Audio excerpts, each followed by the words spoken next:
Vitamin మాత్రల్ని వాడితే మన ఒంట్లో ఏ విటమిన్ తక్కువైనా ఆ లోపం సర్దుకుంటుందని అనుకుంటారు చాలామంది. ఈ భావనతోనే విటమిన్ ఏ మొదలుకొని జింక్ వరకు ఎన్నో రకాల సప్లిమెంట్లను ఎడాపెడా మింగేస్తూ ఉంటారు. కొందరైతే వీటికి తోడుగా ప్రోబయోటిక్స్, మూలికా ఔషధాలు, చేప నూనె వంటివి కూడా వాడుతూ ఉంటారు. ఒక్కో విటమిన్కు ఒక్కో టాబ్లెట్ ఎందుకని మనలో చాలామంది మల్టీవిటమిన్ మాత్రలను వాడేస్తున్నారు. అసలు విటమిన్ మాత్రలు మనకు అవసరమా?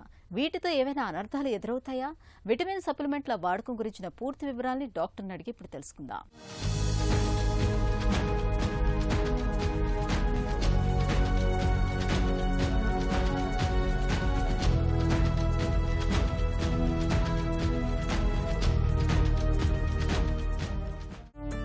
విటమిన్ సప్లిమెంట్లు తీసుకోవటం అవసరమా?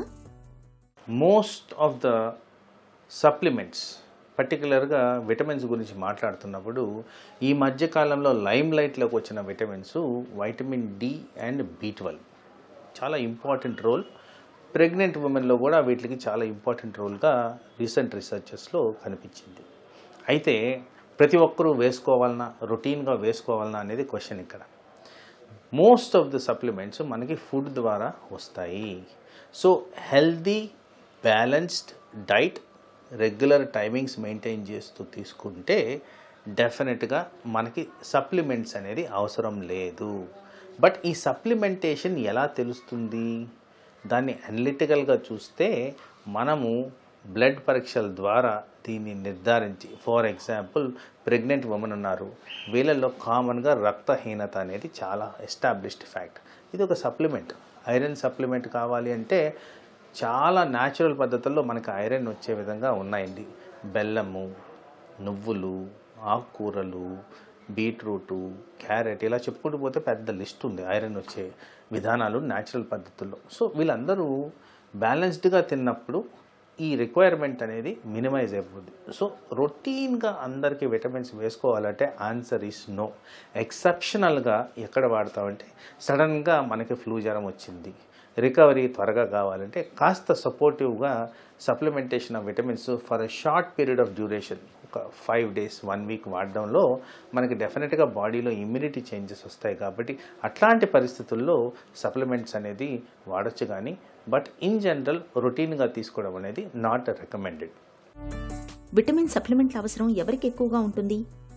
మనం ఎవాల్యుయేషన్లో ఈ మధ్యకాలంలో మీరు గమనిస్తే అట్లీస్ట్ నా క్లినికల్ ప్రాక్టీస్లో కంపల్సరీ విటమిన్ అనాలిసిస్ అనేది చేయడం జరుగుద్ది.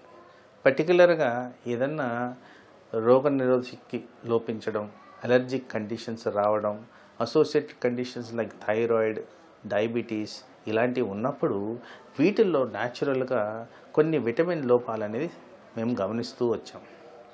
సో ఇక్కడ మోస్ట్ ఆఫ్ ద డిసీజెస్కి ఈ వైటమిన్ B12కి, వైటమిన్ డికి కనెక్టెడ్గా ఉన్నట్టు రీసెర్చ్ పరంగా రుజువులు ఉన్నాయి ఇప్పుడు.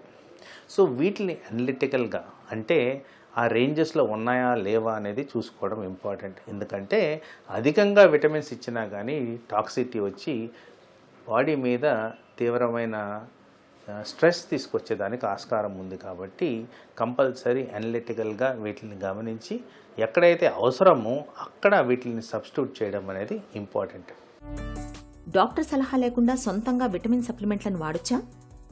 స్వతహాగా విటమిన్లు వేసుకున్నప్పుడు పర్టికులర్గా అధికంగా విటమిన్స్ కన్జ్యూమ్ చేస్తే మనకి ఈ టాక్సిటీ లెవెల్స్ కారణంగా అవయాల మీద ఒత్తిడి వచ్చేదానికి ఆస్కారం ఉంది. పర్టికులర్గా వైటమిన్ ఏ గురించి మాట్లాడినప్పుడు లివర్ టాక్సిటీ వచ్చేదానికి ఆస్కారం ఉంది. అలాగే ఈ మధ్యకాలంలో కొంత రుజువులతో ప్రూవ్ చేసింది ఏంటంటే ఎక్సెస్ అమౌంట్ ఆఫ్ విటమిన్స్ కారణంగా కొన్ని రకాల క్యాన్సర్స్ మన బాడీలో తయారయ్యేదానికి ఆస్కారం ఉంది. వాటిల్లో పర్టికులర్గా ప్రాస్టేటు, బ్రెస్టు, కోలాన్ క్యాన్సర్స్కి కాస్త రుజువులుగా కనిపించడం, అంటే వీటికి ఇంకా నిర్ధారించే పరీక్షలు జరుగుతూ ఉన్నాయి. బట్ కాస్త ఎవిడెన్స్ అయితే కనబడుతూ ఉంది. అలాగే తరచుగా నేను పేషెంట్స్ దగ్గర వింటున్నది vitamin E anti oxidant properties ఉన్నవన్నీ. దీన్ని కూడా లంగ్ క్యాన్సర్కి కనెక్టెడ్గా గమనిస్తున్నారు. కాబట్టి మీరు స్వతహాగా తీసుకునే దానికన్నా ఎక్స్పర్ట్ ఒపీనియన్ తీసుకొని ఎవాల్యుయేట్ చేసుకొని రిక్వైర్మెంట్ ఉన్న చోట వాడడమే ఇది బెటర్ అండ్ రికమెండెడ్. విటమిన్ సప్లిమెంట్లను అతిగా వాడితే సమస్యలు ఏమైనా ఎదురవుతాయా?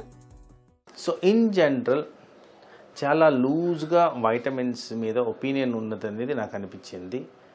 ఓవర్ ద కౌంటర్ విటమిన్స్ తీసుకునే దానికన్నా అది కూడా లాంగ్ టర్మ్గా అనవసరమైన అనర్థాలకి దారితీసే విధంగా ప్రాబ్లమ్స్ వస్తున్నాయి కాబట్టి, పర్టికులర్గా సీరియస్ కాంప్లికేషన్స్ లైక్ క్యాన్సర్స్ లాంటివి ఎఫెక్టివ్గా కనిపిస్తున్నాయి కాబట్టి విటమిన్ అనాలిసిస్, దాని లోపాలు, ఎక్కడైతే అవసరమో అక్కడ supplementation, adequate amount of supplementation, మళ్ళీ టాక్సిటీ లెవెల్స్కి వెళ్లకుండా చూసుకోవడం, ఇలాంటివన్నీ ప్రాపర్గా గమనించుకొని నా ఉద్దేశంలో ఎక్స్పర్ట్ ఒపీనియన్ అండ్ గైడెన్స్ ద్వారా విత్ ప్రాపర్ ఎవాల్యుయేషన్ చేస్తే ఇది కరెక్ట్ అమౌంట్ ఆఫ్ సప్లిమెంటేషన్ కింద మనం కన్సిడర్ చేయాలి. అదేవిధంగా ఓవర్ ద కౌంటర్ విటమిన్స్ ఏదంటే అది వేసుకొని అనర్థాలు తెచ్చుకోకుండా మీరు మిమ్మల్ని కాపాడుకోండి.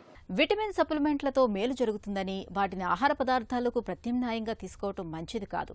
ఒంట్లో పోషకాల కొరత తీవ్రంగా ఉండి ఆహారం ద్వారా పోషక లోపాల్ని అధిగమించలేనప్పుడు మాత్రమే సప్లిమెంట్లను వాడుకోవాలి.